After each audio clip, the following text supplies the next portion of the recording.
जय हिंद दोस्तों। आज हम बात करेंगे एक ऐसे ग्लोबल डेवलपमेंट की जो आने वाले टाइम में पूरी दुनिया की इकोनॉमी, ऑयल प्राइसेस और जियोपॉलिटिक्स को डायरेक्टली इम्पैक्ट कर सकता है। टॉपिक है यूएई ने ओपेक छोड़ दिया।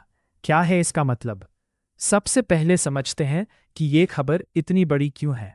Organisation of the petroleum exporting countries यानी ओपेक दुनिया के सबसे पावरफुल ऑयल प्रोड्यूसिंग कंट्रीज का ग्रुप माना जाता है। इसका काम होता है ऑयल प्रोडक्शन को कंट्रोल करना ताकि इंटरनेशनल मार्केट में ऑयल की प्राइसेस स्टेबल रहे।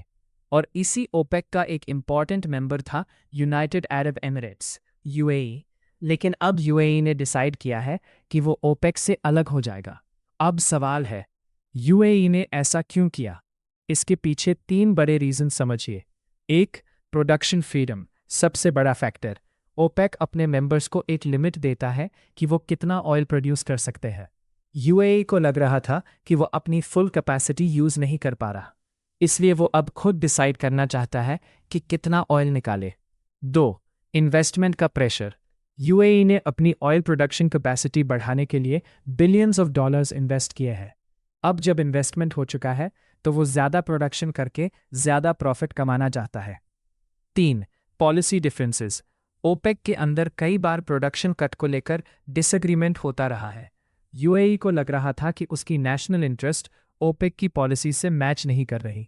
अब बात करते हैं इसका ग्लोबल इम्पैक्ट क्या होगा। पॉइंट नंबर 1, ऑयल मार्केट में इंस्टेबिलिटी। ओपेक की पावर उसकी यूनिटी में होती है। जब एक स्ट्रांग मेंबर बाहर निकलता है तो मार्केट अनस्टेबल हो जाता है। पॉइंट नंबर 2, ऑयल प्राइसेस का गेम। अगर यूएई प्रोडक्शन बढ़ाता है, सप्लाई बढ़ेगी, प्राइसेस गिर सकते हैं। अगर जियोपॉलिटिकल टेंशंस बढ़े, प्राइसेस ऊपर भी जा सकते हैं। मतलब क्लियर है, अनसर्टेनिटी बढ़ने वाली है। Point number 3, domino effect. हो सकता है फ्यूचर में और कंट्रीज भी ओपेक छोड़ने का सोचने लगे। अगर ऐसा हुआ तो ओपेक की पावर धीरे धीरे कम हो जाएगी। जापान में से इंडिया के लिए इसका क्या मतलब है? इंडिया एक ऑयल इंपोर्ट डिपेंडेंट कंट्री है। अगर ऑयल सस्ता होता है, इंडिया को फायदा, इन्फ्लेशन कम होगी। अगर प्राइसेस अनस्टेबल रहे, इकोनॉमी पर प्रेशर बनेगा। और याद रखिए, यूएई इंडिया का एक मेजर ऑयल पार्टनर भी है, तो इसका डायरेक्ट इम्पैक्ट इंडिया पर जरूर पड़ेगा। बिग पिक्चर समझिए। एग्जाम पॉइंट ऑफ व्यू, ये डिसीजन एक बड़ा सिग्नल देता है। कंट्रीज अब कलेक्टिव कंट्रोल से ज़्यादा नेशनल इंटरेस्ट को प्रायोरिटी दे रही हैं। ऑयल प्रोड्यूसिंग नेशंस जल्दी से जल्दी अपने रिसोर्सेज का मैक्सिमम बेनिफिट लेना चाहते हैं, क्योंकि फ्यूचर रिन्यूएबल एनर्जी का है। और यूएई भी अपनी इकोनॉमी को डाइवर्सिफाई कर रहा है। ऑयल के साथ साथ टूरिज्म, टेक और क्लीन एनर्जी पर फोकस बढ़ा रहा है।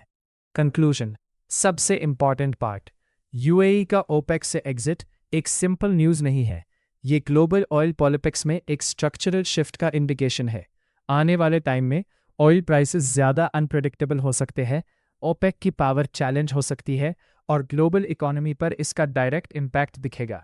तो दोस्तों, अगर आप करंट अफेयर्स या यूपीएससी एसएससी की तैयारी कर रहे हो तो ये टॉपिक आपके लिए सुपर इम्पॉर्टेंट है, क्योंकि ये इकोनॉमी प्लस इंटरनेशनल रिलेशंस दोनों को कवर करता रहे।